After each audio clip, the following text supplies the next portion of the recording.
background. Look on you. Rolling. Action.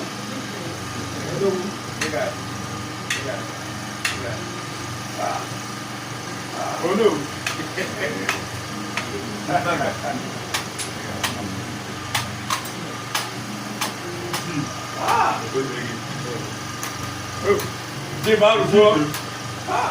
Remember.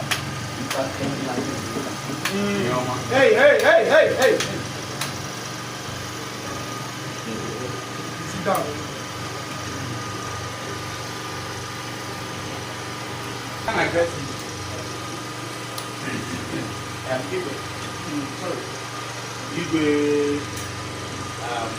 What we are trying to say is we all are we are the elders of this presenting other business so when you want to address of this, try to have this respect and then acknowledge the thing here how we can answer.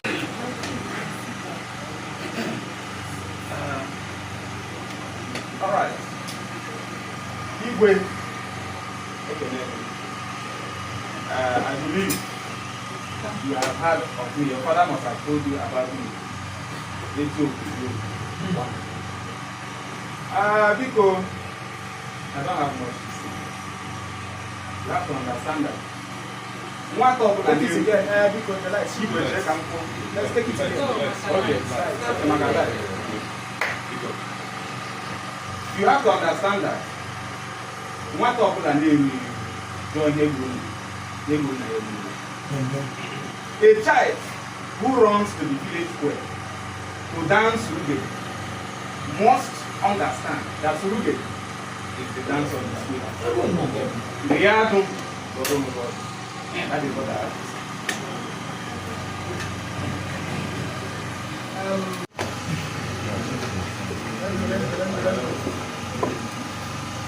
Are you rolling? Rolling, my G. Call it. Rolling. I'm rolling. Action. Etiokwe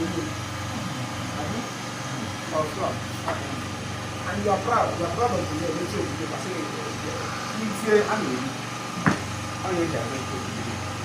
so does this look like a casino or a gambling house? Probably best in Nigeria, one of these betting shops. Hey boy, you need to get back the Etiokwe Eriokwe. Are we doing any sort of gambling here? Listen. I want all of you to hold your hand in your ear. Put your hand in your ear. Yes. Abomination. Abomination. Whatever. It's here. It's here. It's not my business. Listen, let me tell you something. I am the king of this community. As it stands now.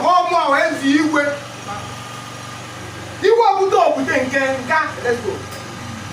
All down of this community, rent is gone. So I would like all of you. I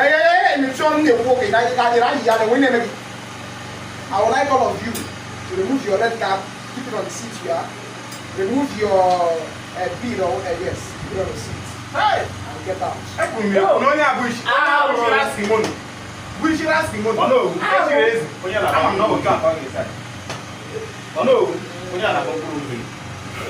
Oh no, we better get it. Oh yeah, you should have bought this head first. You should buy my head. You should have bought this last kimono head that is carrying before you buy it. You see, I know I will have problems because of this. Stop! Why is it?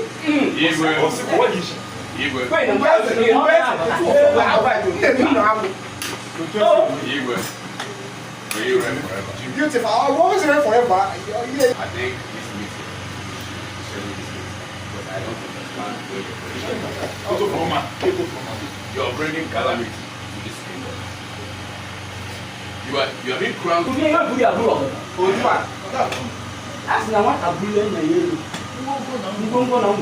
will say come on. Barely did you come back. Igwe, do you realize what you are doing? Do you realize what you are doing? Where you? I don't want to get anybody. I don't want to get anything from you again. One more talk. Now, sir. His mouth opens again. Finish one at the same. Onowu, alarm. Send that car before now. Look at it. You take a monster.